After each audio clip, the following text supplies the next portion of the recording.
Hello, and welcome to another episode of Loremaker's Guide to the Galaxy. I'm Adam Weezer, associate writer here at CIG Los Angeles, and if you haven't had a chance to watch this show yet, it's an opportunity for a member of the lore team to sit down, give you a personal tour of a star system that you'll be seeing in Squadron 42 and Star Citizen, give you a little history behind it, and maybe some of the astronomical data that helped build out the world that we're creating here. Anyways, today we are off to a strange system, one that has a name that really doesn't do it justice. And today that's why you're going to find that we are here in the Null system. Now, Null, that name came from the French nav jumper who originally discovered it, a man by the name of Anton Lebesgue, who came across it in 2290. Now, when he came back from this historic trip, he was asked, what did he find? And he responded with the one word that has now stuck with the system ever since: null. Now, obviously, there is something in this system. He was just disappointed that at the time it was the first system humanity had ever discovered that didn't have any habitable land. It was literally the first time that in man's journey through the stars that they stifled humanity's expansion. Previous to this, humanity had only ever lived in the Sol system. They discovered Croshaw in 2271, and they discovered Redder in 2287. So all of those systems had habitable areas or were able to be terraformed for human habitation. And the Null system was the first one that had no naturally habitable land due to the fact that the terraforming technology we had at the time wasn't advanced enough to be able to deal with the basically astronomical phenomenon that's at the heart of the system. And if you see here on the actual star map built by the wonderful team up at Turbulent, the sun at the center of the Null system is almost kind of like getting bigger and smaller, and that's because it is a classical Cepheid variable sun. Now, what this means is that it expands and contracts, it increases in diameter and temperature, and it kind of gets bigger and smaller.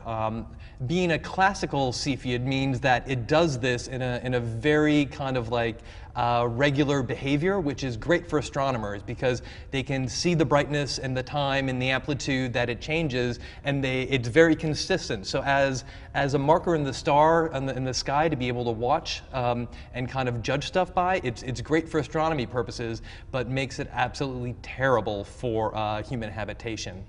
This one at the center of the Null system is an F main sequence, yellow-white in color. And again, the representation here is just, it's not to scale, like the sun would probably scale up a little bigger than that.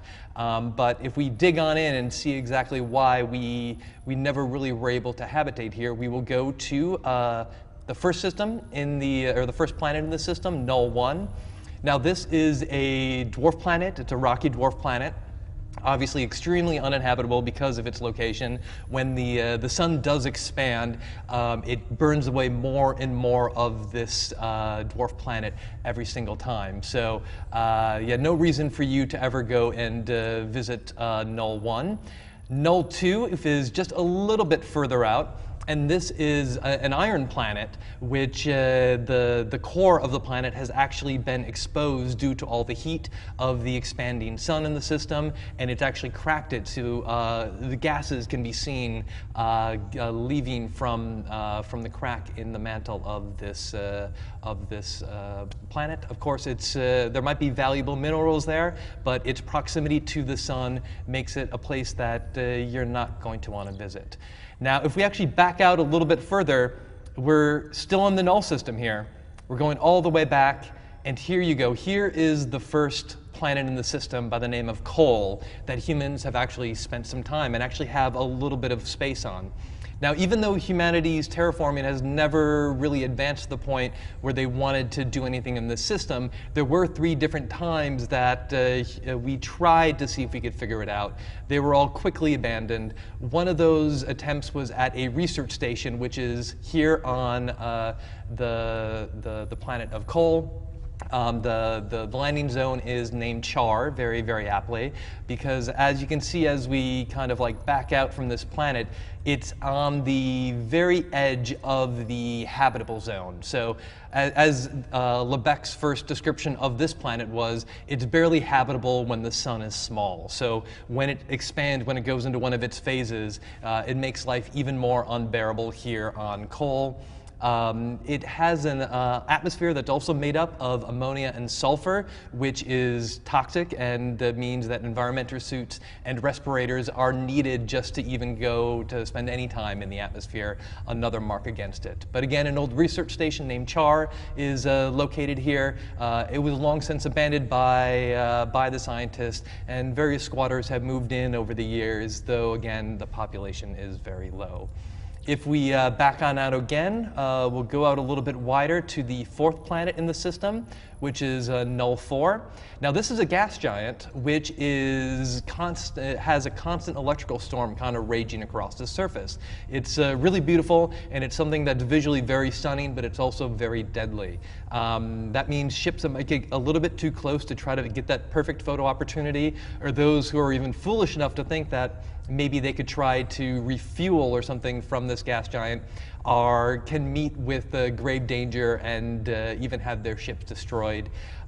They say that the Lagrange points around Null 4 are basically collectors of old ships that had basically been destroyed by the storms raging here, and then end up eventually floating out to Lagrange points and kind of staying there. So a beautiful planet, but again, not a place that you are going to want to visit. The one planet in the system where, even though it's not terraformed, humans have found a way to survive in a way for an extended period of time is way out here. It's Ashana. It's the fifth and final planet in the system, and it's even really hard to see exactly how far away the sun is. This is a terrestrial, it's a desert planet, again, not terraformed. It does have a toxic atmosphere, which again makes it very difficult for anyone to breathe unless you've got an environmental suit and respirator there, which is one of the reasons it hasn't really been, there's not a huge population. It also has extremely high gravity, which again is an issue, and also the source for probably one of the biggest follies in all of the UEE Navy history. Back in 2571, right in the heart of the Messers' rise to power and their idea that humanity needs to impose their will and the UE needs to impose themselves on the stars in every way, shape, or form, a carrier by the name of the UEE's Olympus basically followed a band of outlaws into this region of Null. The outlaws headed for Ashana, and as they got close to the atmosphere, the captain of the UES Olympus, whether through just sheer hubris or incompetence, followed a little too closely and got into the actual strong atmosphere of the planet, and the gravity basically grabbed the ship and crashed it down into the planet's surface. Most of the people on board were killed. There was a fighter squadron that was with the Olympus at the time. They fought valiantly for hours, but in the end, they were all eliminated. This massing hulk of a ship just kind of sat there in the desert. Various scrappers and some of the people that were living on Ashana at the time went to go and kind of like salvage the parts from the ship, only to realize that this massive capital ship that was half in the sand and half out was a better place to live than any place else on the planet. So instead of stripping it, they decided to turn it into what is now known as Olympus, and it's still there. It is still filled with bazaars and people from different sides of the law that you're not quite sure you want to deal with. It's technically run by a Devaran by the name of Nexus, who kind of stalks the halls. He runs basically one of the main outlaw gangs that are based in that area, and he does keep a strong kind of like hold on who is actually coming to the planet and what kind of business is being done there. Because again, like the Nix system, like Le브스키, which you can visit now in the PU, it's a location that they don't want to be known for just abject criminal activity because that might invite the ire of the UEE and have them come in. So Nexus does roam the halls here and make sure that the criminal activity there is done in a way that isn't so blatant that it's going to draw too much attention. And if we just back out really quick, and I want to show you exactly why they're concerned about this, it's that null has 4 jump points that connected to it. It has 1 large jump point, which if we spin around here, you see takes us all the way to the Centauri system. It's got 1 medium jump point, which if we spin this way, takes us to the Vega system. And it's got 2 small jump points. One which goes to Croshaw, which is how it was originally discovered from Saul Croshaw onto Null. And it also has 1 small jump point into Caliban, into a Van Duel system. So this is kind of interesting because every once in a while, very small Van Duel raiding parties are known to kind of like work the Null system. And Nexus, and basically Nescus, the Tavaran outlaw captain of Olympus, has even organized truces among the outlaw packs within the system at times to basically stop going after each other and start turning their attention towards these smaller kind of Van Duel packs that show up every once in a while. So that was your quick introduction to the Null system. Very interesting, very old system in the history of humanity, but one that, again, it was the first time that a star system basically stopped human expansion and said this is not necessarily an ideal place to live, but yet again, humanity found some way to make it work. Thanks for watching. Tune in again for another episode of Loremaker's Guide to the Galaxy to see another system and learn a little bit more about it. Thanks for watching.